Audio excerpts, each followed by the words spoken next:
Brian Barcelona was 18 years old when he returned to his high school campus, where he'd spent years as a self-proclaimed atheist. That visit was the start of a movement that's sweeping across our nation's public schools.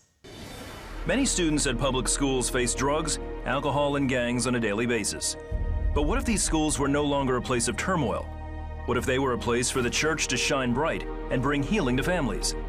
What if we could change our nation's cities from within our public schools? Brian Barcelona believes those what-ifs are possible. In his new book, The Jesus Club, Brian recounts how his raw passion and obedience to return to his high school campus after a directive from God has helped teens from every background experience healing from suicidal thought, trauma from physical and sexual abuse, drug addiction, identity crisis, and more. Brian believes that if we are willing, we too can be a part of this revival that is transforming a generation. Please welcome to the 700 Club, Brian Barcelona. It's so good to have you here. Thank you so much for having me. Let's go back a little bit in your life. Your parents divorced when you were a young boy, Yeah. and that kind of wounded your heart and left some bitterness there.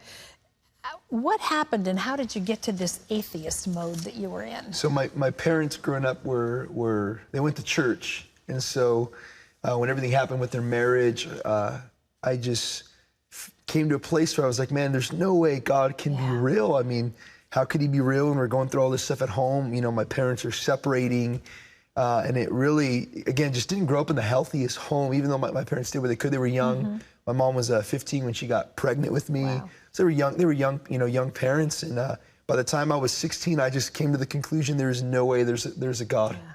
So how did God get a hold of Brian Barcelona's heart? Well, I always like to honor and thank my grandma who prayed for years. Amen, for brother, me. I like that. Yeah, so she would take my hands, anoint them with oil when I was a kid.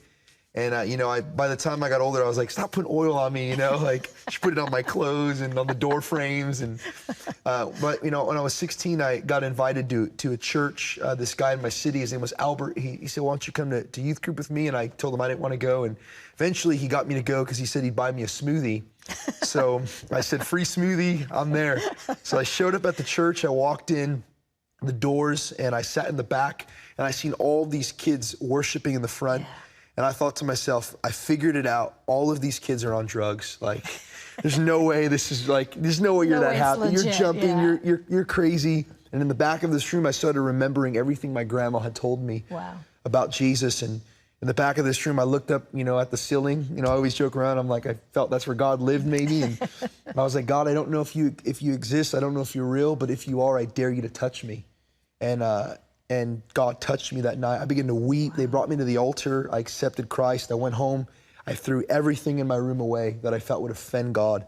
It was like this literal heart transformation. And that is eventually what led me into speaking in schools. Yeah, let's talk about that because I'm reading your book, The Jesus Club, which I'll tell you all more about in a little bit, but you are fearless about that. I'm not going to say, I'm nervous with you as I'm reading your book going, what is he going to do when he gets in there?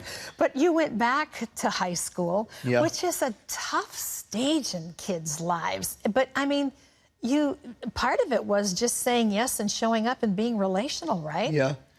I think there's, high school for some is a traumatic years, and for some it's great years.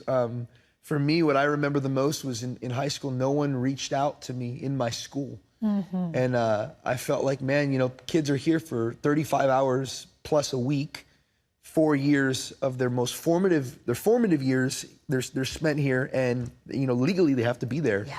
It's almost like God's divine plan to captivate a captivated audience. The only thing they don't teach is the gospel. Yeah. So when we went in, it was just taking a risk.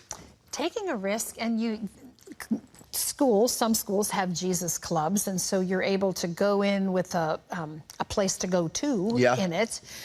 What do you tell kids that's so gripping their hearts? What are you saying to them? Well, back then, before we didn't have any funding, no pizza, we didn't have anything. So we'd literally go up to kids and be like, hey, we're meeting in this room.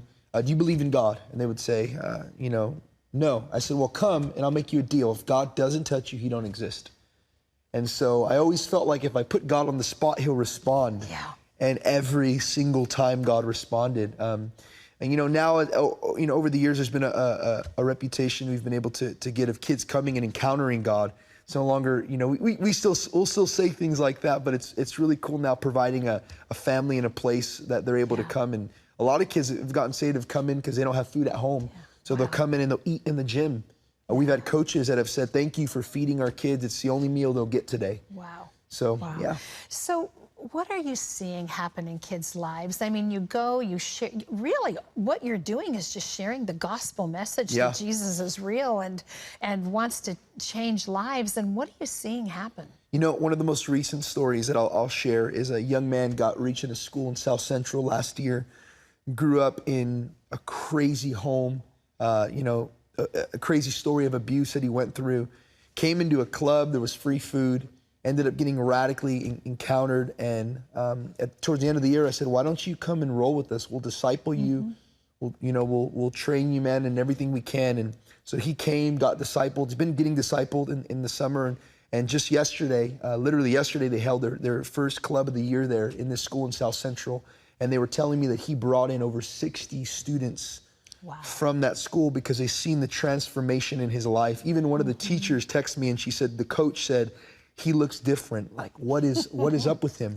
And that's happened to you at a number of the schools you've gone into, where the school administration has called you in and said, keep going, keep doing it, because these are tough places you're going into. Yeah. What vision has God given you for this, Brian?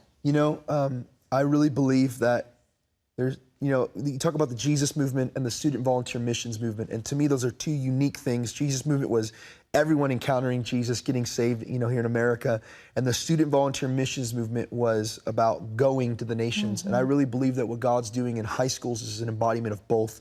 It's a new, fresh Jesus movement of kids getting saved, but not just getting saved, but it's what they're getting saved to. I really believe that in the next years to come, the mission field will be fueled by high school kids that are graduated and go into the nations. I agree with you. I want to mention, though, at one point in the book, you talk about kind of coming to a place before the Lord of understanding that God had a price he wanted you to pay for this. Talk about that. Yeah, man, looking back over these years, high school's youth was never a passion of mine. But God asked me to do it. And I feel like too many times in today's culture, we ask people, what do you feel called to?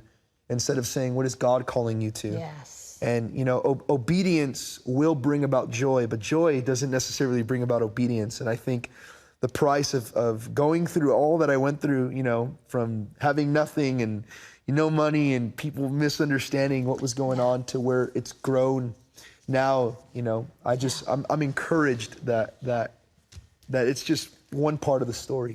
I'm encouraged for you. It's an amazing vision, and it's going to happen. Brian's book is called The Jesus Club.